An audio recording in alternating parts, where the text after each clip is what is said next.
Hello, everyone, and welcome to the Kornelia Stephanie Show. I'm so excited to be here with you today. I'm your host, Kornelia, and I'm with my co-host, Dennis Gaither. Dennis, welcome to the show.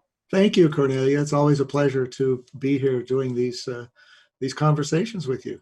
Yes, it's an honor and a pleasure to be with you, and we're so delighted to have you here with us because you always bring us these wonderful timely, that's the good word right there, timely topics that we can use right now as we are living heaven on earth, even though we know that on the outside it doesn't seem like we are, but everything happens within, right? So as we're living heaven on earth, you're bringing us this great spiritual wisdom, practical tools on how we can integrate deeper spiritual practice into our lives. And that's why your topics are always very timely and on point. And I'd like to say a little bit about the timeliness of this particular topic, because there's a lot of things going on about polarization, about racism, about COVID-19. And a number of people have stressed it's just really important just to hear each other, just to listen to each other.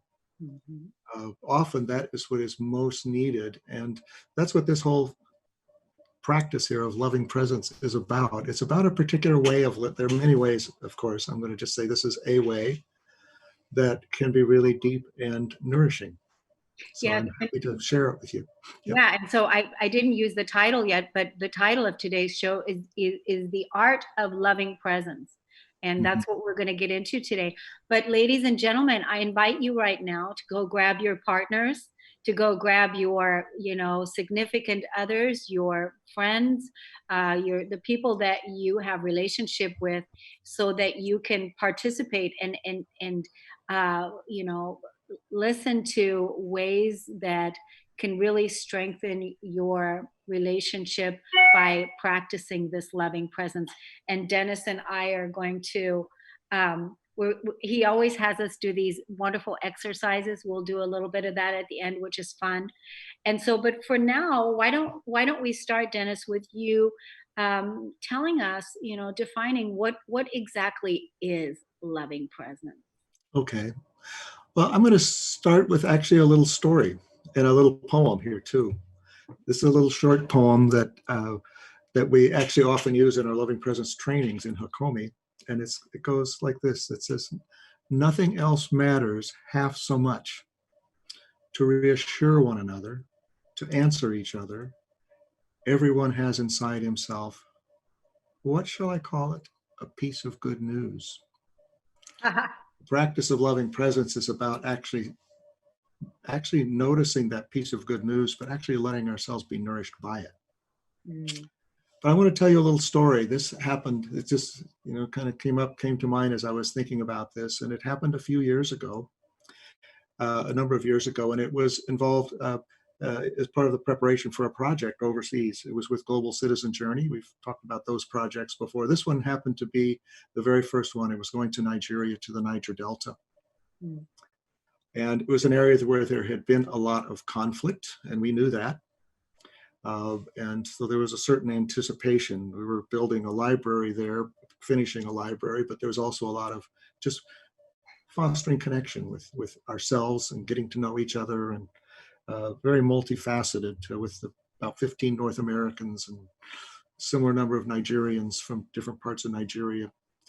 But where the loving presence comes in, not only was that a practice that we used there, but in anticipating this, there was a certain amount of fear about doing this. There was a certain, part of it was kind of excitement, kind of adventure, but then there was a little bit of whoa, a little of both. And so at one of our meetings before that, we did a little process that I led, and part of it was just to everybody say what you're afraid about and put it up there. We put it all on a board. And some of it was about personal safety, but a lot of it was just about, gee, am I up to this task? Can I do this right? Am I going to be insensitive? So there was kind of getting those out, but then divided up into pairs. One person's a listener, one person's a speaker. The speaker's job here is just to talk about whatever your fear is. Then there's a listener, and the listener is just listening in what we call loving presence, which is just a way of just being fully present, not saying anything, not fixing, not making any interventions or advice giving, but not only just quietly, passively listening, not just engaging with the words, but connecting in a deeper kind of way, really looking for and finding something nourishing.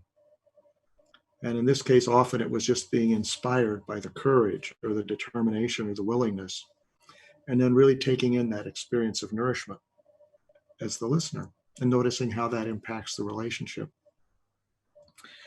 The effect that it had was quite something. The whole energy of the whole group was just changed completely after we'd completed that, and the fear just kind of faded to the background. It was, there's things we need to take into account.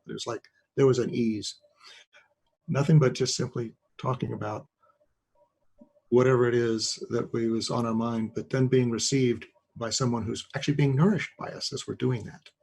Mm. So loving presence is actually, it's a practice about shifting our attention to a kind of an appreciation, but it's a simply being with and allowing ourselves to be nourished by something about the interaction with the other, about the person. That might be inspiration is one, is very nourishing, but it also can be like calming. I feel reassured that this person understands me. Maybe I feel delighted by their energy. I feel energized myself.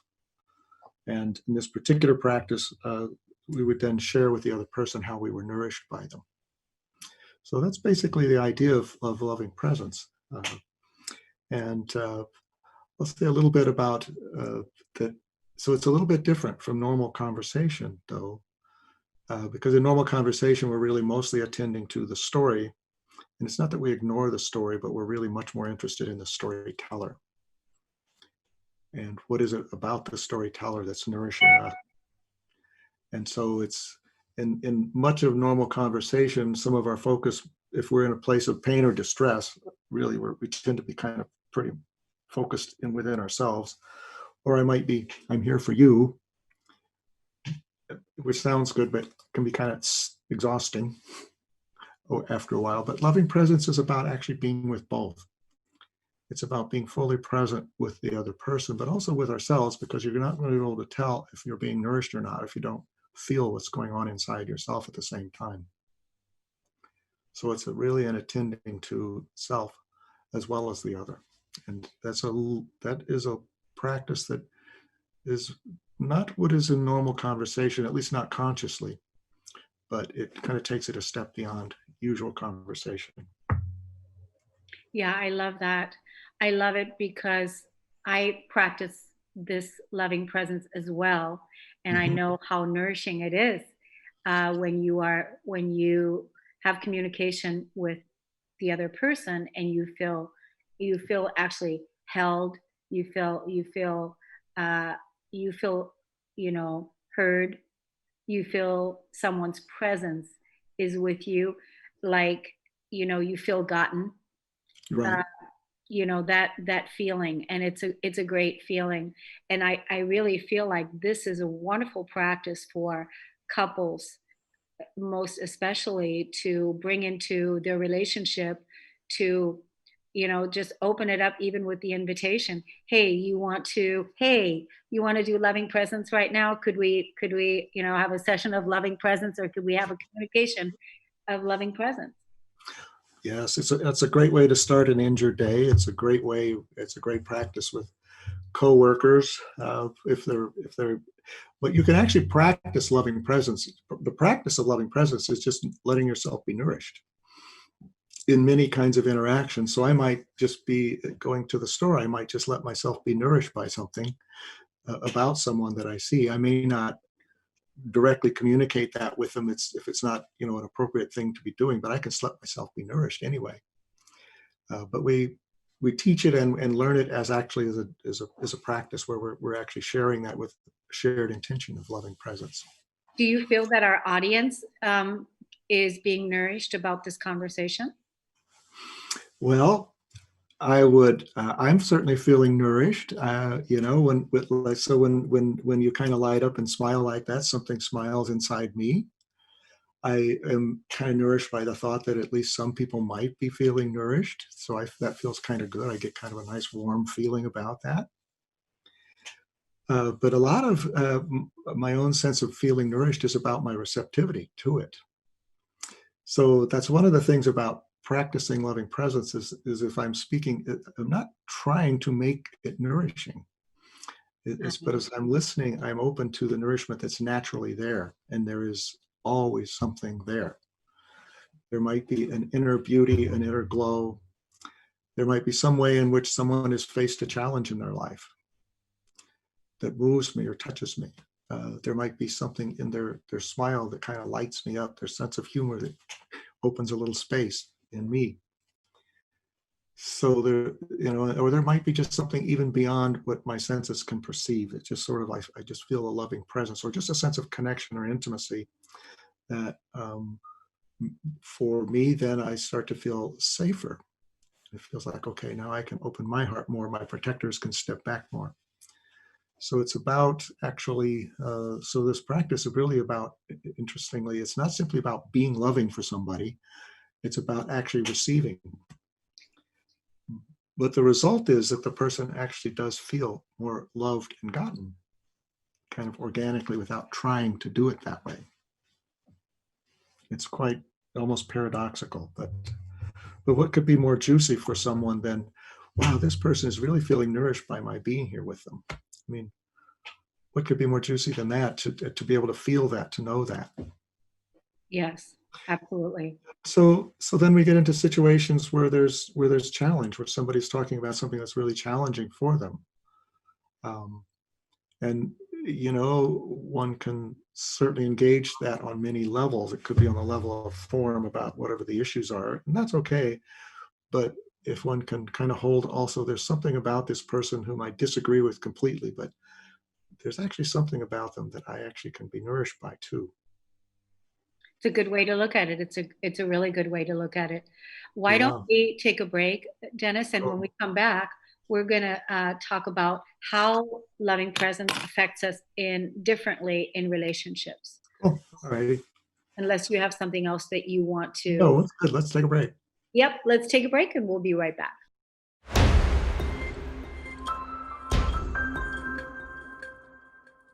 We are back.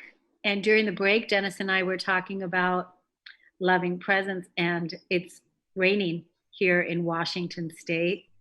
And Dennis was saying that we could certainly even be experiencing loving presence with the rain. Which is just noticing, what I notice with these kind of rainy days is it's kind of atmospheric, it's kind of intriguing. There's a kind of a little heart opening. There's a certain beauty about it. An inward turning, nice day to read a book by the fire. It is. It is. So yeah. I get nourished by it. Being nourished by the rain, absolutely. Mm-hmm. Yeah. Yes. So how does loving presence affect us differently in our relationships? I think this is a big one because we relate with everything and we have relationship with everything. So then in our personal relationships or in our co-working relationships, how does loving presence affect us? Well, it really can shift the energy. I mean, I'll tell you just a brief little story. This is with a person that I have traveled and done workshops with often, and these were busy setting things up and doing these things. They were could be kind of intense, and I remember this happened more than once, but there was we were just sort of a little bit at odds and a little bit of tension. Then we realized, oh, you know what? We didn't do loving presence when we started off the day here. Mm-hmm. So at lunch, we just stopped and did a few minutes of loving presence, and then it just kind of like everything just relaxed. So things relax, space opens up. There's kind of a certain comfort for both people. There's kind of a safety there. So it can move in many different ways. You can't specify it too much, but things, whatever might be in the way, can move. In our Hakomi trainings, we start each day with loving presence as a way to just get grounded. For me, there's also a sense of this gets me grounded, gets me here, especially if I've been busy getting things set up in my doing mode. It's that practice of sitting down with somebody and just doing loving presence for a few minutes that grounds me, gets me here, and connects me with the other person. Yes, and basically it really brings your full presence here. It's almost kind of like shifting gears with whatever and just being here. It's coming into the present moment. Yes, it is. But it's also for me just being in loving presence, but also then feeling the loving presence of the other person is really affirming. It's really nourishing. I feel really appreciated. Yes, and In I some think way. that's I understand that, because even using the words loving presence relaxes the being. Like as soon as I use the words loving presence, I'm I'm relaxed because I feel this is the intent, this is the intention of this co-creative experience, and I can relax because this is what we're doing, right? Yeah. Well, part of it, there's no agenda. I'm not trying to fix something. I don't have to solve a problem. I'm just being there and just kind of allowing something to come in. That's so nice that we don't have to solve any problems during love and presence. Believe me, I've got a problem solver part that you have to I have to kind of ask it to step back and chill once in a while. But it has its usefulness, but it gets a little overactive sometimes. But loving presence is a good balance for that. Yeah, it's great. It's great. So, would you say there are key principles behind loving presence? Well, I think the really key one is that there's always something, really every interaction, if we're open to it, there is something. There is something that can nourish us. And it could be many different things. I mean, it could be, well, inspiration as a common one, but it might have something to do with what the person's talking about, or it might be completely unrelated to that. It could be their smile, the way the light is, the intimacy of the situation that can fill us. So the main principle is a sense of openness, is receptiveness, and it's a receptiveness uh, of just receiving, and it's an intention to. One of the principles that would be mindfulness. This was a very relational mindfulness kind of practice. It's being mindful of myself in relation to another person in that moment, in a way that is really open to something in them that is nourishing. There's always something. I guess always something is some bit of good news is really a key principle. And maybe it has to do with that our essence, there is something really inherently delightful about our essence. And as we open to that, we get closer and closer to that in the other person. And that gets us closer and closer to that essence in ourselves. We're really kind of using that relationship interaction to open ourselves to our own essence. Love that. Yeah. Love that. Mm-hmm. Yeah. Wow. So, how did loving presence originate? Well, I have to acknowledge a couple of teachers. The principal one would be Ron Kurtz, who actually was the main creator of Hakomi, and also Donna Martin, who has the most incredible quality of loving presence about her of anybody I've ever encountered. But the story I've heard is that Ron basically just sort of stumbled upon it. A client taught him, basically somebody that he was having some challenge with. And he finally at some point just decided just to sit back, listen, and just find something to appreciate about this person. And so he just did. So he just didn't really pay that much attention to the person's story. It didn't ignore it, but it was mostly focused just there's something about this.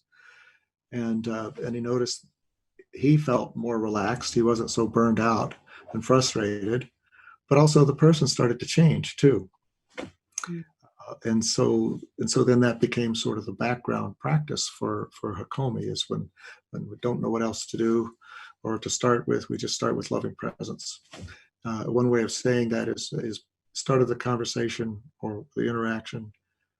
You just find something that is inspiring to you. Find something that nourishes you right off the bat. Just start there. And that just sets the tone. That does, because would you say that unconsciously, because it's about being conscious or unconscious, would you say that unconsciously when people are not thinking in this way or practicing this way, that the habit or normal way, or what we've done before, is we would interact with people, and when we're not thinking that way, we would be uh, perceiving something different when we're not positioning ourselves that way, where do they like me, do they approve of me, or maybe even having a judgment around the person, Right. whatever. Do I approve of them? Yeah. So we're much more likely in those kind of instances to be basing judgments of ourselves or others based on past experience rather than what's just right there in the moment. And so this is an invitation to be like, there's something beautiful there in this moment. And it's really about just kind of noticing it. And as you start to attend to it in your own awareness, it tends to start to bring the other person's awareness to that. I think too, what I just had a realization about is that it appears that, like, that will calm the ego right off the bat. Like, as soon as you start practicing loving presence, this is one of the side effects. The ego is not present in that. Yeah, well, it certainly steps back a little bit. I mean, Right? Yeah. it's not to try to manipulate their behavior, but Right. it does have an influence. It does have an influence. Yeah. It's like, okay, yeah, because we're practicing loving presence, and we're looking for the good news. We're seeing the good news, right? Yep. Mm-hmm. And Yeah. we're looking for something nourishing. So there's nothing judgmental about that. That's why I said, oh, the ego is not here, because spirit is listening and looking. Mm-hmm. Yep. Hmm. Yeah. Yeah.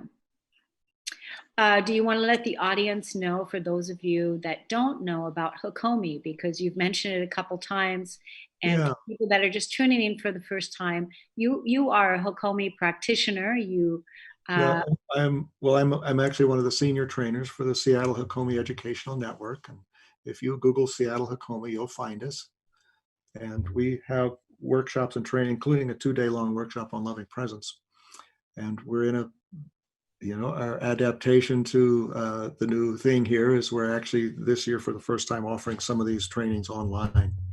They've always been experiential in person, but for right now, we're doing them online. It includes loving presence, and there's another one called quieting the mind, nourishing communication, and nonverbal awareness. All those are important parts of this work. So I would just really encourage those interested, Google Seattle Hakomi, and you'll get our website and our offerings and read all about us. Yeah, I would definitely encourage you, because this is an opportunity for you to have an experience also with Dennis Gaither, because he is, like you said, he's one of the senior practitioners there. And this is an opportunity for you to be able to practice with him and others, which is great, because people I know would like to know how they can get personally, involved with you. And this would be one of the ways, right? That's right. Right, right. So, what was the website again, Dennis? Pardon? I just said that's right. No, I said I know, but what was the website again? It's just, it's actually seattlehakomi.com. I mean, Okay. www.seattlehakomi.com. Or if you Google Seattle Hakomi, you'll get us. Good. Okay, good. So why don't we take another break, and when we come back, let's find out how we can practice. What are some of the practical ways, and how do you practice loving presence in your everyday life? Okay. Okay. Awesome. We'll be right back.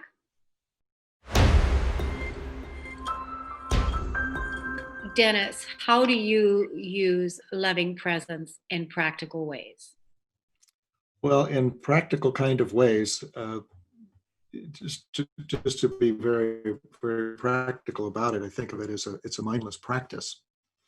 And so it's about relational mindfulness. It's about, first of all, noticing what my own habits might be in being with another person.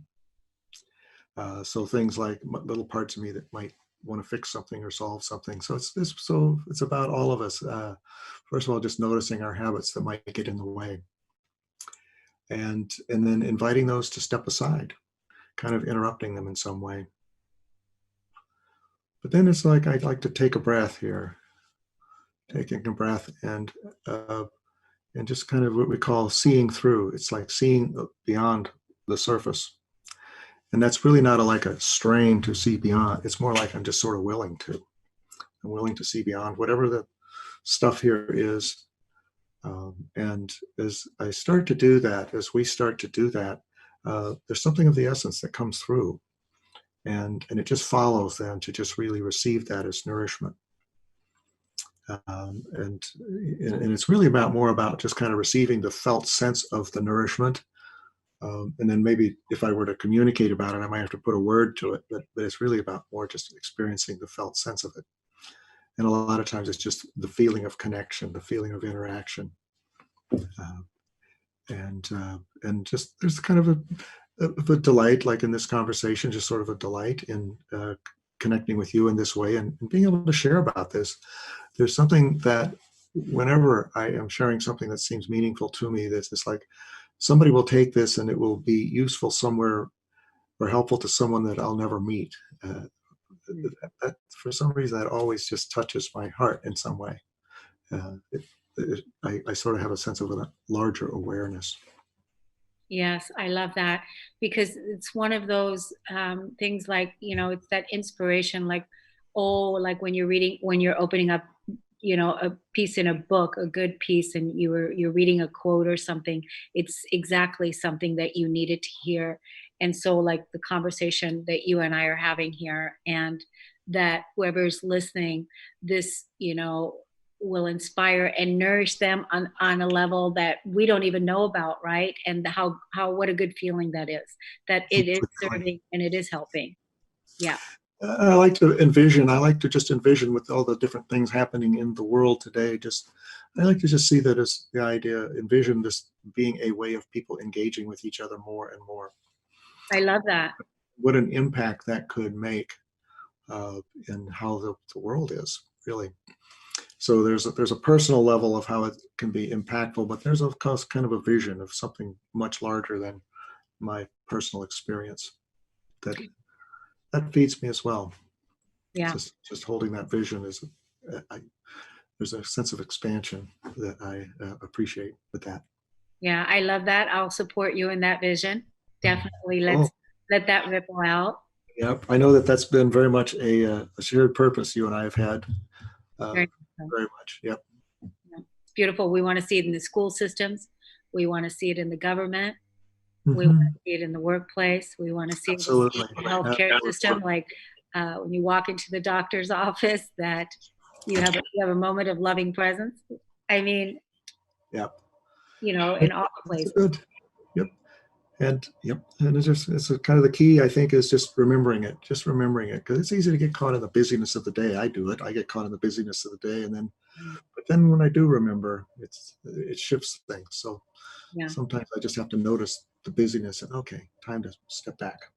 Yeah. And so what do you think that, how can someone develop and strengthen and deepen their loving presence practice? Well, some of the steps that I was just referring to, but we can do some practices here. We can Cool. actually let's just do some here, Okay. and and you and I can just demo them now. Given our time frame here, we're going to do very much condensed versions of them, but maybe just enough people can get a flavor and then take them uh, into their own life if they want to. But the first of these is one that we call being with. Being with. It's very simple. It's about self-study, about what is it like, what do I notice inside myself, just simply being with another person. And the way we do this is just with two people, and I think we can do this just the way we are right here. And there are no words. It's just in silence. And we're just simply being with one another. And it starts with just kind of closing eyes and going inside. And then when you're ready, opening eyes. And just noticing, even as I start to open eyes, what happens as I start to do that? Maybe I'll notice something, and maybe I want to close my eyes again just to study something inside. And then maybe I'll open my eyes again. So it's not about eye gazing. I mean, there is likely to be eye contact, but sometimes I might have my eyes open and yours are closed, or vice versa. But then we can study, well, what happens then? What happens if I open my eyes and her eyes are closed? So it's really just about self-study. What happens just being with somebody? What comes up for me? Okay, so let's just do this. We'll just do this for about, thinking we could do this for about 2 minutes here. Are we not going to be talking? Are you not going to be talking when we're doing this? Yep, for 2 minutes. You won't be talking for 2 minutes.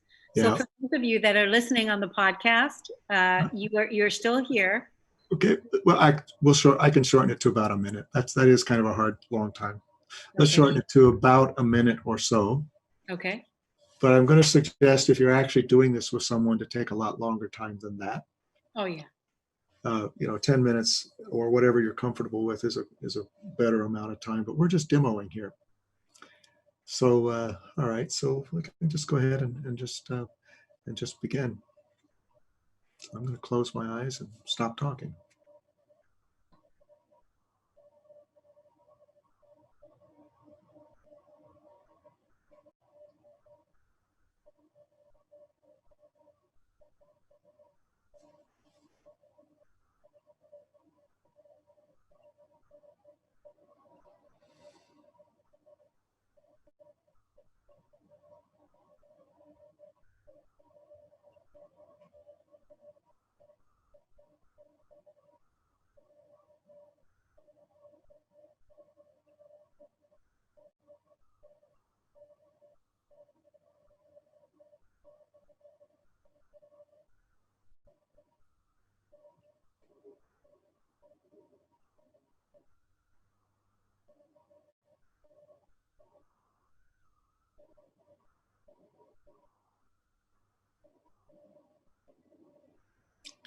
So that's pretty close to a minute.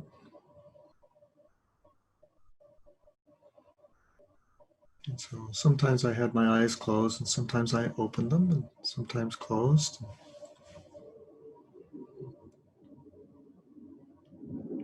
So there was a little bit of my awareness was the idea, this is a recording, this is kind of a demo thing. So there was a little bit of my awareness going there, I just noticed.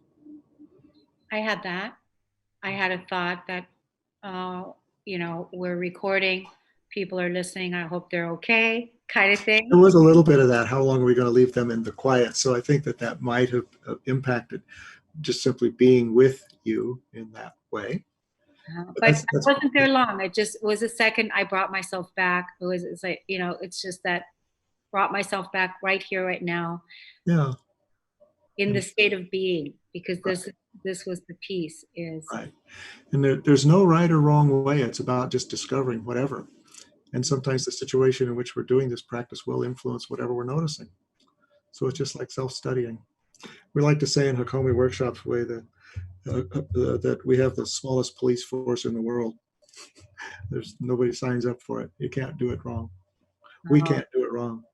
Whatever you notice coming up, even if it's a lot of distractions and things, okay, that's noticing. That's one of the things, that's just noticing something comes up, just being with someone. Well, isn't that the same thing when we're by ourselves and we're going into meditation and you've got the mind wanting to go and absolutely about things, right? And it's like you have to bring yourself back to the present moment. Just there's the thought. Yeah. So it's really just like that, except we're just adding in the factor of this with another person. Mm-hmm. So it's mindfulness practice with another person, relational mindfulness. Mm-hmm. So let's take this practice we just did just a little bit deeper. And for this part, it probably is helpful to have the eyes open a fair amount of the time, but it's not all the time. But it starts the same way, just being with, no words. Maybe we do need to allow a couple minutes for this, because we move then to then appreciating that as part of our human experience, everyone has experienced challenges. Everyone has had challenges, difficulties, sorrows, losses.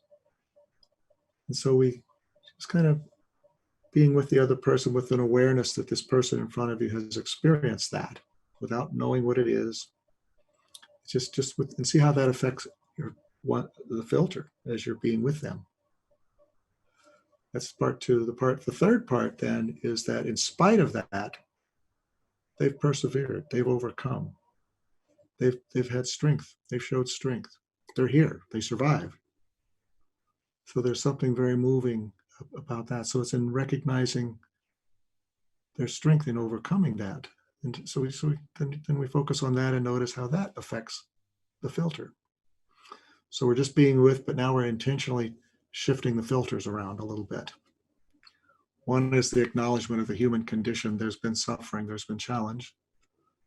And then there is the acknowledging that there has also been strength.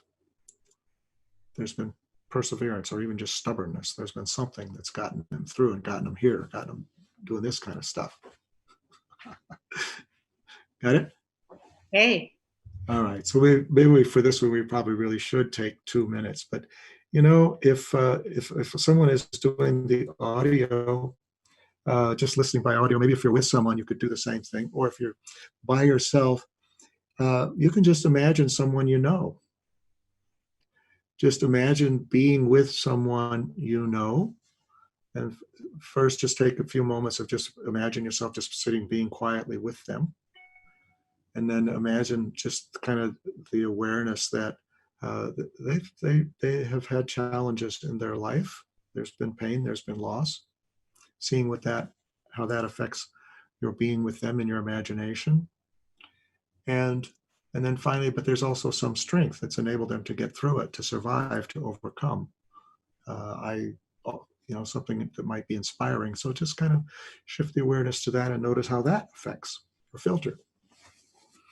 So since we're doing 2 minutes, we do 1 minute on the challenges part and the 1 minute on the perseverance part. Does that sound? I think it basically, it's just take 2 minutes to kind of move through all those. It's better to not interfere with, it's just kind of move through those at your own pace, basically. Okay. Got it. Okay, yeah.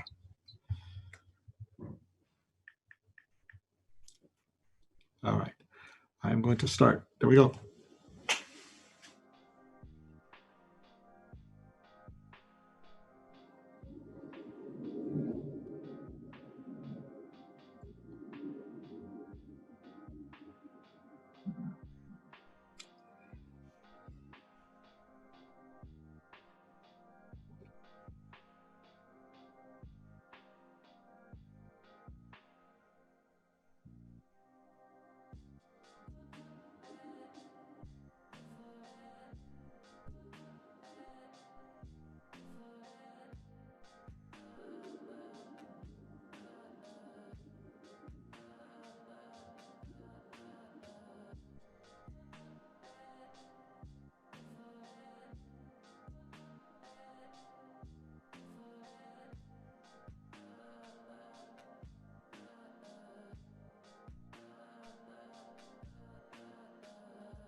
Wow, lovely.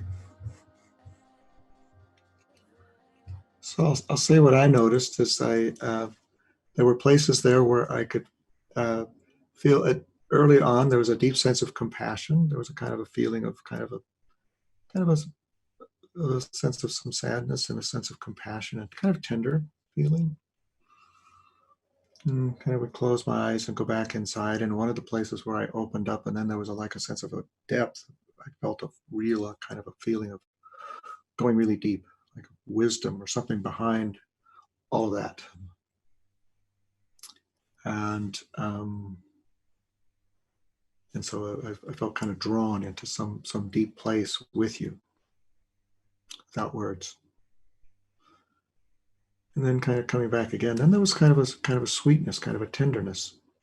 I think it seems like there was a sense of softening as this went by, even in this little time, and finally kind of a lightness that it seemed like kind of a shared energy of lightness, that at least that was how I was experiencing it. You're using my words, because the experience that I felt initially at the start was also compassion. Mm-hmm.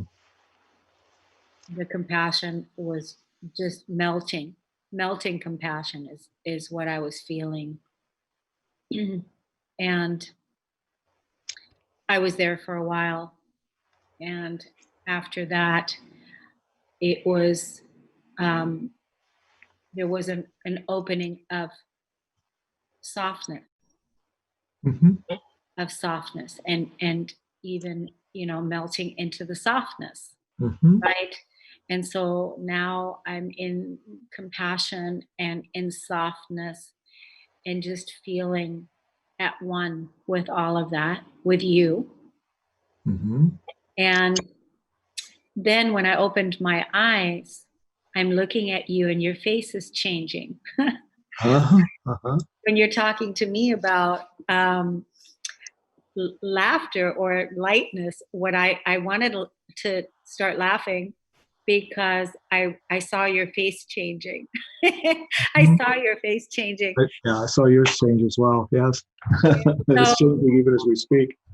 yeah, so I started, and so that was the thing about the laughter. I mean, I didn't want to just start laughing, but that's what I was feeling. Mm-hmm. Mm-hmm. So great, Yeah. great So experience. yeah. So that's called being with 1, 2, 3. So we've done being with it. Those are Okay, just being one, very simple. No words, just being with the other person with mindfulness. That's all we did. yeah. Powerful. But you set the stage, Dennis, because you set the stage to remind us, which I think is an important piece, is to have the understanding to know that there has been challenges, that there's been suffering, there's been loss. When we can approach and be with another person with that level of understanding, no matter what, again, the ego is quiet. uh, to me right away, it's like, boom, we move straight into compassion. Mhm. And, you set the stage for that. And then after that, you know, you talked about looking at it from seeing the wisdom, seeing the perseverance, the strength that got that person through those losses and that suffering, which I think is important to note. Mhm. Well, for me, it evoked both a sense of compassion for myself too, Yeah. but also is kind of my own filter of seeing your strength was kind of strengthening for me as well. It was sort of like it wasn't just you or me; it was like us. Well, and the other thing for me, I had to, because I know you personally, and and I already have my way of seeing you.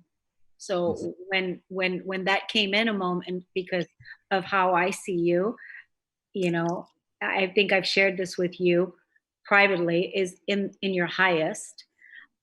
So, but being able to even put that aside and just be present with just what is right now and you, without me knowing you in that sense, Right, uh, was also something that I experienced with this. right, lovely, and that's key is to be able to set the history aside and just be present. So the last practice, and we can maybe just do like a minute or two of it, but it would be nice to do the practice called loving presence, even if we just do it very briefly. Okay. I think we have enough. I think we've got about 7 minutes or something left, don't we? No, we don't. We don't. What time do we have? Zach, how much time do we have left? Oh, Mhm. not much, Dennis. Okay. Well, all right. I'll just describe that practice then. And Okay. maybe we can do, let's do 30 seconds. Okay. Okay. So basically, each person can talk for about half a minute about whatever they want to speak about. The other person's just going to listen and just find something in that 30 seconds that's nourishing. And then we trade roles. So let's see if we can do speed loving presence here. Okay, you go first. Okay. So do you want to speak first or listen first? I will listen. Okay, you'll listen. All right. So I'm just going to, whatever is coming up to mind is I'm actually feeling really quite excited. There's just a little bit of a nervousness too. Wow, this is really fast. But then I'm attending to the rain outside, and it's something actually very soothing and comforting with that. So then I'm taking a breath and just kind of like really taking in the rain. Okay, it's my turn. So you can just say something, whatever came to mind that might have felt nourishing to you, and we'll trade roles. Okay, well, what came to mind is what felt nourishing is the rain, being nourished by the rain. You brought my awareness back to the rain because I'm also hearing it from both sides, from here and here. It's really coming down, and I was nourished by the rain there. And so we have 2 minutes. And so do you want me to go start talking now? Start talking 30 seconds or so. Okay. Just a few seconds worth, and we'll see what comes up. I'm already kind of being nourished by some things, but here, go ahead. What comes up for me is that I'm moving tomorrow, and how relaxed I am. I mean, this is a huge piece. I'm moving households tomorrow. I'm moving my home from this home to another home, and I'm at peace, and I feel really like I got this, and it's all good, even though it's a huge time. So. Okay. And when you said that, something in me just sort of relaxed. It just went boom. Because I get anxious about moving, and I know this has been a stressful change for you, but when you said, and I'm at peace with that, or something equivalent to that, I felt something just calm. Yay. Immediately. So there we go. We did it. We did speed, loving, present. You got 1 minute, Dennis, to close. I want to read a poem to you here. I'm going to read a poem to you here. All right. This is called When Someone Deeply Listens to You by John Fox. When someone deeply listens to you, it's like holding out a dented cup that you've had since childhood and watching it fill up with cold, fresh water. When it balances on top of the brim, you're understood. When it overflows and touches your skin, you're loved. When someone deeply listens to you, the room where you stay starts a new life, and the place where you wrote your first poem begins to glow in your mind's eye. It's as if gold has been discovered. When someone deeply listens to you, your bare feet are on the earth, and a beloved land that seemed distant is now at home within you. I love that poem. Love this practice. Thank you so much for this opportunity. Thanks, Dennis. Always a loving pleasure to have you on and to be with you. Thank you, beloved audience. We'll see you again next time. And thanks, Dennis. Blessings. Thank you, Kornelia. Bye-bye. Take care. Bye-bye.